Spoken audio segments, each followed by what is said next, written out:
നമസ്കാരം. സംസി ക്രിയേഷൻ്റെ പുതിയൊരു ക്ലാസ്സിലോട്ട് ഏവർക്കും സ്വാഗതം.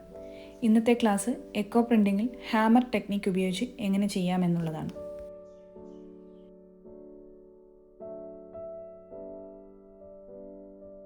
എക്കോ പ്രിൻറ്റിംഗ് ടെക്നിക്കിൽ നമുക്ക് ഹാമർ ഉപയോഗിച്ച് ലീഫിൻ്റെ പ്രിൻ്റ് അതുപോലെ തന്നെ ഫ്ലവേഴ്സിൻ്റെ പ്രിൻ്റെല്ലാം ഒരു സർഫസിലോട്ട് നമുക്ക് കൊണ്ടുവരാൻ സാധിക്കുന്നതാണ്.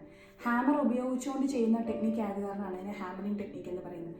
ഇത് വളരെ ഈസിലി ആയിട്ട് കിഡ്സ് ഫ്രണ്ട്ലി ആയിട്ട് ചെയ്യുന്ന ഒരു ടെക്നിക്കാണ് ഹാമറിംഗ് ടെക്നിക്ക് എന്ന് പറഞ്ഞിട്ടുണ്ടെങ്കിൽ. അപ്പോൾ അതിന് വേണ്ടിയിട്ട് നമുക്ക് ഉള്ള പ്രോഡക്റ്റ്സാണ് ഇപ്പോൾ ഇവിടെ ഡിസ്പ്ലേ ചെയ്തിരിക്കുന്നത്. ഹാമറിംഗ് ടെക്നിക്ക് നമുക്ക് ജൂട്ട് ബാഗിനകത്ത് ചെയ്യാം, അതോടൊപ്പം തന്നെ നമുക്ക് ക്ലോത്തിൽ ചെയ്യാം, പിന്നെ നമുക്ക് ഗ്രീറ്റിംഗ് കാർഡ്സ് ഉണ്ടാക്കാം, വോൾ ഡെക്കേഴ്സ് ഒക്കെ ഉണ്ടാക്കാം. അങ്ങനെ നമുക്ക് ഈസി ആയിട്ട് എന്തും ചെയ്യാൻ പറ്റുന്നതാണ്. അതായത് ഇതിനകത്ത് ബോയിലിംഗ് എന്നുള്ള ആ ഒരു സ്റ്റെപ്പ് വരുന്നില്ല. അതുകൊണ്ട് തന്നെ കിഡ്സിനൊക്കെ നമുക്ക് ഒരു വർക്ക്ഷോപ്പൊക്കെ ചെയ്യുന്നതിന് വേണ്ടിയിട്ട് വളരെ ഹെൽപ്ഫുൾ ആയിട്ടുള്ള ഒരു എക്കോ പ്രിൻറ്റിംഗ് ടെക്നിക്കാണിത്. ഇതിനകത്ത് നമ്മൾ ചെയ്യുമ്പോഴത്തേക്കും ഇപ്പം സപ്പോസ് ഇപ്പം നമ്മൾ ഫാബ്രിക്കിലാണ് ചെയ്യുന്നത് എന്നുണ്ടെങ്കിൽ സ്റ്റീമിങ്ങും ബോയിലിങ്ങും ഒന്നും നമ്മൾ ചെയ്യുന്നില്ലാത്ത കാരണം ഇതിനകത്ത് നമ്മളുടെ കൊടുക്കുന്ന പ്രിൻ്റ് ലാസ്റ്റ് ചെയ്യുന്നതിന് വേണ്ടിയിട്ട് നമ്മൾ മോഡലിംഗ് ചെയ്ത ഫാബ്രിക്കിൽ ചെയ്യാം. മോഡലിംഗ് ചെയ്യാതെ നമുക്ക് ജൂട്ട് ബാഗിലൊക്കെ മോഡലിംഗ് ചെയ്യാതെ തന്നെ ചെയ്യാം, പക്ഷേ അത് കുറേ നാൾ ലാസ്റ്റ് ചെയ്യത്തില്ല. അപ്പോൾ അത് ടച്ച് ചെയ്യുന്നതിന് അല്ലെങ്കിൽ കുറച്ചുകൂടി അതൊന്ന് എൻഹാൻസ് ചെയ്യുന്നതിന് വേണ്ടിയിട്ട് നമുക്ക് പിന്നെ അതിനകത്ത് അക്രിലിക് കളേഴ്സ് ഉപയോഗിച്ചൊന്നും വേണമെങ്കിൽ അതിനൊന്ന് ടച്ചപ്പ് ചെയ്ത് ഭംഗിയാക്കാം. പക്ഷേ അത് ഒരു ഫുള്ളി എക്കോ പ്രിൻറ്റിംഗ് ടെക്നിക്കിന് നമുക്ക് അതിനെ അവകാശപ്പെടാനായിട്ട് പറ്റത്തില്ല. വേണമെങ്കിൽ അക്രിലിക് മാർക്കേഴ്സ് ഉപയോഗിച്ച് വേണമെങ്കിലും അതിനെ ഹൈലൈറ്റ് ചെയ്യാം ഒക്കെ നമുക്ക് ജൂട്ട് ബാഗിലൊക്കെ ചെയ്യുമ്പോഴത്തേക്കും കിഡ്സിനൊരു വർക്ക്ഷോപ്പൊക്കെ നടത്തുമ്പോഴത്തേക്കും നമുക്ക് അങ്ങനെ രണ്ടും കൂടെ മിക്സ് മാച്ച് ചെയ്ത് വേണമെങ്കിൽ നമുക്ക് ചെയ്യാവുന്നതാണ്. പക്ഷേ ഫുള്ളി എക്കോ പ്രിൻറ്റിംഗ് എന്ന് പറയുമ്പോഴത്തേക്കും നമുക്ക് വേറെ ഒരു എക്സ്റ്റേണൽ ആയിട്ടുള്ള ഒരു കളർ ചെയ്യുന്നതിന് വേണ്ടിയിട്ടുള്ള ഒരു മെറ്റീരിയൽ നമ്മൾ എൻഹാൻസ് ചെയ്യുന്നതിന് വേണ്ടിയിട്ട് യൂസ് ചെയ്യാതെ ഫ്ലവേഴ്സും ലീവ്സും ഫ്രഷ്ലി ആയിട്ടുള്ള ഫ്ലവേഴ്സും ലീവ്സും മാത്രം വെച്ചിട്ട് ചെയ്യുക എന്നുള്ളതാണ്. അപ്പം മോഡലിംഗ് ചെയ്ത ക്ലോത്ത് ആണ് എന്നുണ്ടെങ്കിൽ, അതായത് നമ്മൾ ആലം അല്ലെങ്കിൽ മൈറോ ബാലൻ അല്ലെങ്കിൽ അയൺ വാട്ടറിനകത്ത് സോക്ക് ചെയ്ത് വെച്ച് ഡ്രൈ ആക്കി എടുത്ത ഒരു ക്ലോത്തിലാണ് നമ്മളിപ്പോൾ സപ്പോസ് ക്ലോത്തിലാണ് ചെയ്യുന്നതെന്നുണ്ടെങ്കിൽ അതിൽ നമ്മൾ ഈ ഹാമറിംഗ് ടെക്നിക്ക് വെച്ച് ചെയ്താലും അതിലെ പ്രിൻ്റ് നമുക്ക് ലാസ്റ്റ് ചെയ്ത് തന്നെ നിൽക്കും. എന്നാൽ ഹാമറിംഗ് ടെക്നിക്ക് ചെയ്യുന്നതിന് മുന്നേ ഫാബ്രിക് നമ്മൾ മോഡലിംഗ് ചെയ്യാത്ത ഒരു ക്ലോത്തിലാണ് ചെയ്യുന്നതെന്നുണ്ടെങ്കിൽ അത് അത്രത്തോളം ലാസ്റ്റ് ചെയ്യത്തില്ല. കുറച്ച് നാൾ കഴിയുമ്പോഴത്തേക്കും അത് വാഷ് ഔട്ടായി പോകുന്നതായിരിക്കും. അപ്പം അതൊരു ക്ലോത്തിൽ ചെയ്യുമ്പോഴത്തേക്കുള്ള ഒരു ഡീമെറിറ്റ്സ് ആണ്. പക്ഷേ എന്നാൽ ഒരു വോൾ ഡെക്കോറായിട്ട് നമ്മൾ ചെയ്യുമ്പോൾ ഒരു ക്യാൻവാസിലോ അല്ലെങ്കിൽ ഗ്രീറ്റിംഗ് കാർഡിലോ അല്ലെങ്കിൽ ഒരു ജൂട്ട് ബാഗിലോ ഒക്കെ ചെയ്യുമ്പോഴത്തേക്കും നമുക്ക് ആ ഒരു പ്രശ്നം വരുന്നില്ല. ഇന്ന് നമുക്ക് എക്കോ പ്രിൻറ്റിംഗ് ഹാമറിംഗ് ഉപയോഗിച്ച് നമുക്ക് എങ്ങനെയാണ് ചെയ്യുന്നതെന്ന് നമുക്ക് നോക്കാം. അപ്പോൾ അതിന് വേണ്ടിയിട്ട് ഞാനൊരു ക്ലോത്ത് എടുത്തിട്ടുണ്ട്, അതുപോലെ ഒരു കാർഡ് എടുത്തിട്ടുണ്ട്. യൂഷ്വലി ഹാമർ വേണം. ഹാമർ നമുക്ക് വുഡൻ ഹാമർ മതി. ഇതുപോലെ അയൺ വെട്ടിട്ടുള്ള ഹാമർ വേണമെന്ന് നിർബന്ധമില്ല. കുറച്ചുകൂടെ ലൈറ്റ് വെയിറ്റ് ആയിട്ടുള്ള ഹാമർ ആണെങ്കിലാണ് നമുക്ക് ഈസി ആയിട്ട് വർക്ക് ആവുന്നത്. പിന്നെ ഇതിൻ്റെ മുകളിൽ വെക്കുന്നതിന് വേണ്ടിയിട്ട് ഒരു പ്ലാസ്റ്റിക് ഷീറ്റ് വേണം. പിന്നെ സാധാരണ നമുക്ക് എന്താ എക്കോ പ്രിൻറ്റിംഗ് ചെയ്യുന്നതിന് വേണ്ടിയിട്ട് എന്ത് വേണം, നമുക്ക് ലീഫ് വേണം അല്ലേ. പിന്നെ ആ ലീഫ് നമുക്ക് ഇതിനകത്തൊന്നും പോകാതെ ഉറച്ചു നിൽക്കുന്നതിന് വേണ്ടിയിട്ട് ഒരു മാസ്കിംഗ് ടേപ്പ് കൂടി എടുത്തിട്ടുണ്ട്. അപ്പോൾ ആദ്യം നമുക്ക് ഈ ഒരു കാർഡിൽ എങ്ങനെയാണ് ചെയ്യുന്നത് എന്നുള്ളത് നമുക്കൊന്ന് ജസ്റ്റ് ഒന്ന് നോക്കാം. അപ്പോൾ ഇവിടുന്ന് ഞാനൊരു ലീഫ് വെക്കുകയാണ്. ഇപ്പോൾ ഇത് വേപ്പിൻ്റെ ഇലയാണ്.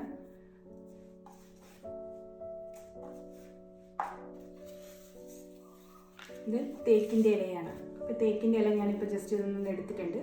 ഇത് പോകാതിരിക്കാൻ വേണ്ടിയിട്ട്, അതായത് നമ്മൾ വെച്ച പൊസിഷൻ, ഇപ്പോൾ ഗ്രീറ്റിംഗ് കാർഡൊക്കെ ചെയ്യുന്ന സമയത്ത് നമ്മൾ വെച്ച പൊസിഷൻ പോകാതിരിക്കണം. ആ വെച്ച പൊസിഷൻ പോകാതിരിക്കുന്നതിന് വേണ്ടിയിട്ട് ജസ്റ്റ് ഒരു മാസ്കിംഗ് ടേപ്പോട് ഞാനൊന്ന് ജസ്റ്റ് അതിനെ ഒന്ന് ടൈ ചെയ്ത് വെക്കുകയാണ്.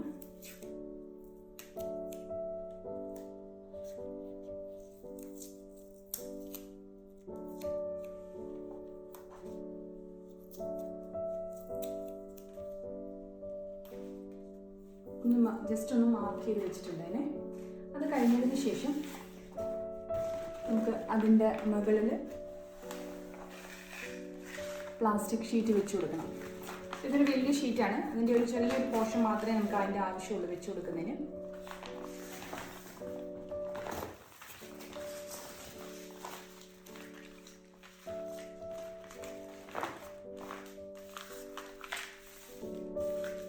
വലിയൊരു ഷീറ്റ് ആയത് കാരണമാണ് ഞാൻ ഇതിനെ കവർ ചെയ്ത് വെച്ചത്. അല്ലെങ്കിൽ ഇതിൻ്റെ മുകളിൽ മാത്രം നമുക്ക് ഷീറ്റ് വെക്കേണ്ട ആവശ്യമേ ഉള്ളൂ. അത് കഴിഞ്ഞതിന് ശേഷം വളരെ ജെന്റിലി നമ്മളിതിനെ പ്രസ് ചെയ്ത് കൊടുക്കുകയാണ് ചെയ്യുന്നത്.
ഹാമറിങ് ചെയ്തിട്ടുണ്ട്.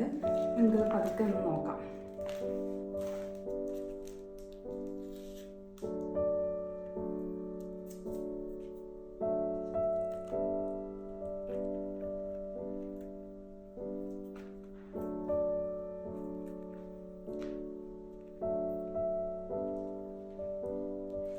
ഇത് ചെയ്യുമ്പോഴത്തേക്കും ഒരു ഹാർഡായിട്ടുള്ള സർഫസിൽ വെച്ചിട്ട് ചെയ്യാനായിട്ട് നോക്കുക.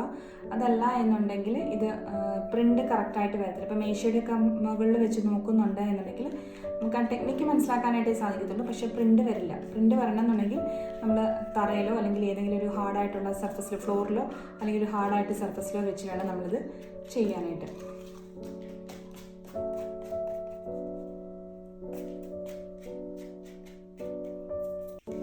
ഇനി നമുക്ക് നല്ലൊരു നീറ്റായിട്ട് ഇതുപോലെ ഒരു ഗ്രീറ്റിംഗ് കാർഡ് നമുക്കിതുപോലെ ചെയ്യാവുന്നതാണ്. നമുക്ക് വേണമെങ്കിൽ ഒന്ന് ഇതിൻ്റെ സൈഡ് വശമൊക്കെ വേണമെങ്കിൽ, അല്ലെങ്കിൽ ഈ വൈറ്റ് സ്ഥലമൊക്കെ വേണമെങ്കിൽ, വൈറ്റ് ആയിട്ടുള്ള സ്പേസ് ഒക്കെ വേണമെങ്കിൽ കളർ ചെയ്തിട്ട് ഭംഗിയാക്കാവുന്നതാണ്. പെയിൻറ്റിൻ്റെ സഹായത്തോടു കൂടി നമുക്കിതിൻ്റെ ബാക്കിയുള്ള പോർഷൻസ് ഒക്കെ ഭംഗിയാക്കാം. ഇത് ഇറ്റ്സെൽഫ് ഇങ്ങനെ തന്നെ വെക്കാം. ഒരു വാട്ടർ കളർ എഫക്റ്റ്, ഒരു ഫ്ലോയി എഫക്റ്റ് ഇതിൻ്റെ ബാക്ക്ഗ്രൗണ്ടിൽ കൊടുക്കുകയാണെന്നുണ്ടെങ്കിൽ ഇതൊരു നല്ല ഭംഗിയായിട്ടുള്ള ഗ്രീറ്റിംഗ് കാർഡായിട്ട് മാറും. ഇതുപോലെ നമുക്ക് ക്യാൻവാസിലും ചെയ്യാവുന്നതാണ്. ഈ ക്യാൻവാസിൽ നമുക്കിത് നിറച്ച് ഇതുപോലെ കൊടുക്കുകയാണെന്നുണ്ടെങ്കിൽ ഈ ഒരു പ്രിൻ്റ് ഇങ്ങനെ നമുക്ക് പല രീതിയിൽ നമ്മൾ അടുപ്പിച്ചടുപ്പിച്ച് വെച്ച് കൊടുക്കുന്ന രീതിയിൽ പ്രിൻ്റ് വരുന്നതായിരിക്കും. ഇപ്പോൾ ഗ്രീറ്റിംഗ് കാർഡിൽ ചെയ്യുന്ന രീതി, ഗ്രീറ്റിംഗ് കാർഡ് ഉണ്ടാക്കുന്ന അല്ലെങ്കിൽ കാർഡ് ഉണ്ടാക്കുന്ന രീതി മനസ്സിലായെന്ന് വിചാരിക്കുന്നു. നെക്സ്റ്റ് നമുക്ക് ക്ലോത്തിൽ ചെയ്യാം. ക്ലോത്തിൽ ചെയ്യാനായിട്ട് ക്ലോത്തിൽ ചെയ്യുമ്പോഴത്തേക്കും നമുക്കിപ്പോൾ ഒരു സൈഡിൽ ചെയ്തിട്ട് രണ്ട് സൈഡിലൂടെ, ഈ രണ്ട് സൈഡിലും അതിൻ്റെ പ്രിൻ്റ് മിറർ ഇമേജ് വരണമെന്നുണ്ടെങ്കിൽ ഇതിങ്ങനെ മടക്കുക. ഇതിങ്ങനെ മടക്കിയതിന് ശേഷം മിറർ ഇമേജ് വരാനായിട്ടാണ് എന്നുണ്ടെങ്കിൽ ഇത് മടക്കിയതിന് ശേഷം നമുക്ക് എവിടെയാണോ വരേണ്ടത്, ഇപ്പോൾ ക്ലോത്തിൽ എവിടെയാണോ നമുക്കിത് വരേണ്ടത്, ഏത് പോർഷനാണ് വരേണ്ടത് അവിടെ നമുക്ക് വെച്ച് കൊടുക്കാം. ക്ലോത്ത് നമ്മളിങ്ങനെ വെച്ച് കൊടുത്തു. അപ്പം മിറർ ഇമേജ് നമുക്ക് ഇതിൻ്റെ ബാക്ക് സൈഡിൽ ഇതിൻ്റെ മിറർ ഇമേജ് നമുക്ക് വരുന്നതായിരിക്കും. അല്ലെങ്കിൽ നമുക്ക് ഈ ഒരു വശത്ത് മാത്രം മതി, ഈ ബാക്ക്ഗ്രൗണ്ടിൽ ഈ ഒരു പോർഷനിൽ നമുക്ക് ഇമേജ് വരണ്ട, ഇവിടെ മാത്രം വന്നാൽ മതി. ഈ ഒരു പോർഷനിൽ ഇമേജ് വരണ്ട എന്നുണ്ടെങ്കിൽ നമ്മൾ ആ ഒരു പോർഷൻ മാത്രമേ സെലക്ട് ചെയ്യാവുള്ളൂ. അതല്ലാതെ നമ്മൾ ഹാമറിങ് ചെയ്യുന്ന സമയത്ത് ഇതിങ്ങനെ ക്ലോത്ത് മടക്കിയിട്ടിട്ടാണ് ചെയ്യുന്നതെന്നുണ്ടെങ്കിൽ ഇവിടെ നമ്മൾ ലീഫ് വെച്ചിട്ട് ഇവിടെ നമ്മൾ ലീഫ് വരിക, ഇവിടെ ഇപ്പം നമ്മൾ ലീഫ് വെച്ച് ഇവിടെ നമ്മൾ എക്കോ പ്രിന്റിങ് ചെയ്തിട്ടുണ്ടെന്നുണ്ടെങ്കിൽ ഈ ഒരു ഇംപ്രഷൻ ഇവിടെയും വരും, അതോടൊപ്പം ഇതിൻ്റെ ഇംപ്രഷൻ ഈ പോർഷൻസിലെല്ലാം തന്നെ വരും. അപ്പോൾ അവിടെ വരണ്ട എന്നുണ്ടെങ്കിൽ നമ്മൾ ആ സെലക്ട് ചെയ്തിരിക്കുന്ന ആ ഒരു പോർഷൻ മാത്രം, അതായത് ഈ ഒരു പോർഷന് മാത്രം വന്നാൽ മതി, ആ ഒരു സ്പേസിൽ വേണ്ട. അപ്പോൾ നമ്മളിതൊരു പില്ലോ കവറായിട്ട് ചെയ്യാനായിട്ട് പോവാണ്. അപ്പോൾ പില്ലോ കവറിൻ്റെ ഈ ഒരു പോർഷന് മാത്രം പ്രിൻ്റ് വന്നാൽ മതി. ആ ഒരു പോർഷൻ ബാക്കിൽ വരുന്നത് പ്ലെയിനായിട്ട് വൈറ്റായിട്ട് തന്നെയാണ് വേണ്ടതെങ്കിൽ ഈ ഒരു പോർഷൻ മാത്രമേ നമ്മൾ സെലക്ട് ചെയ്യാവുള്ളൂ. അത് ഫോൾഡ് ചെയ്ത് ചെയ്യാനായിട്ട് പാടില്ല. അപ്പോൾ അങ്ങനെ നമുക്ക് ചെയ്യാം. അപ്പം അങ്ങനെ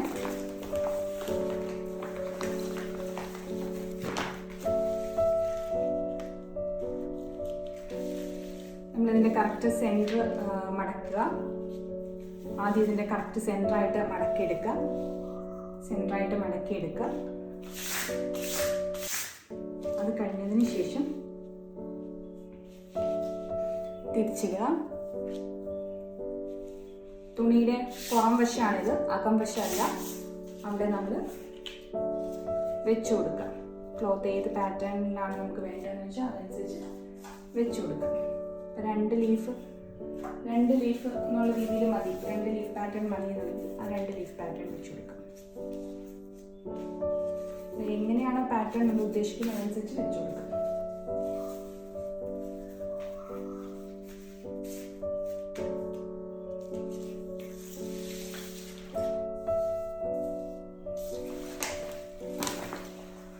ഇതിന് മുകളിലോട്ട് നമ്മൾ വെച്ച് കൊടുക്കാം.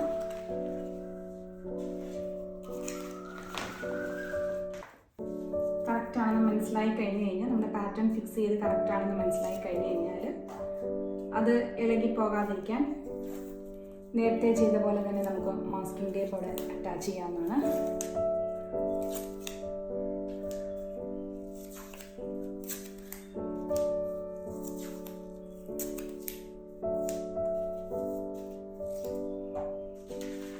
ഇത് കഴിഞ്ഞിട്ട് അതിന് മുകളിലോട്ട് നമ്മൾ ഷീറ്റ് വെച്ച് കൊടുക്കാം.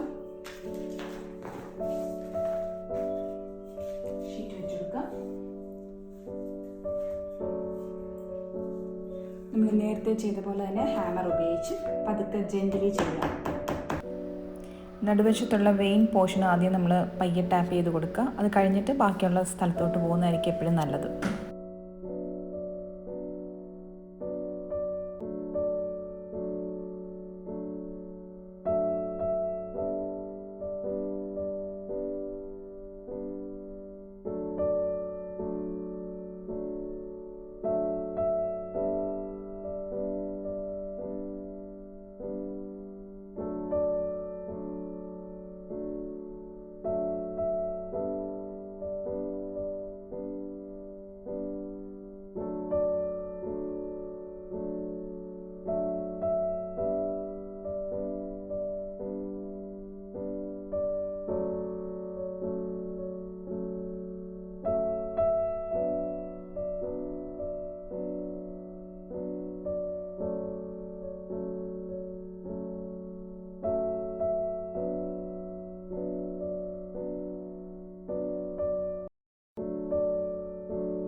ഓക്കെ, അപ്പോൾ നമ്മളിതിൻ്റെ ഹാമറിങ് ടെക്നിക്ക് കംപ്ലീറ്റ് ആക്കി കഴിഞ്ഞിട്ടുണ്ട്. ഇനി പതുക്കെ നമുക്ക് ഈ ഷീറ്റ് മാറ്റാം. പിന്നെ നീറ്റായിട്ട് നമുക്കിത് കിട്ടിയിട്ടുണ്ട്.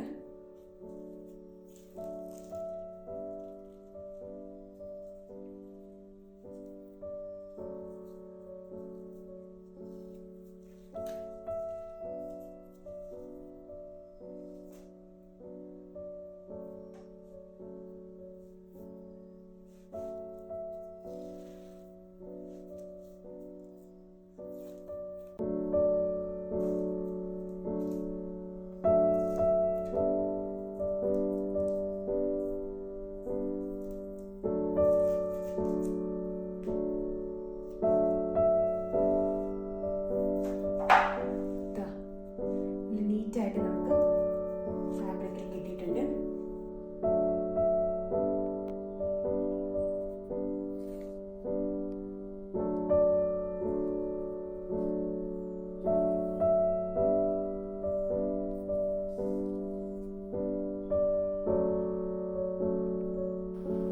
ഹാമറിങ് ടെക്നിക്ക് ഉപയോഗിച്ച് എങ്ങനെയാണ് ലീഫ് പ്രിൻ്റ് ചെയ്യുന്നതെന്നാണ് നമ്മൾ ഈ ക്ലാസ്സിൽ പഠിച്ചത്. ഇത് കണ്ടിട്ട് നിങ്ങളെല്ലാവരും ചെയ്ത് നോക്കുക. ചെയ്യുന്ന സമയത്ത് എന്തെങ്കിലും ഡൗട്ട് ഉണ്ടെങ്കിൽ ചോദിക്കുക. Thank you.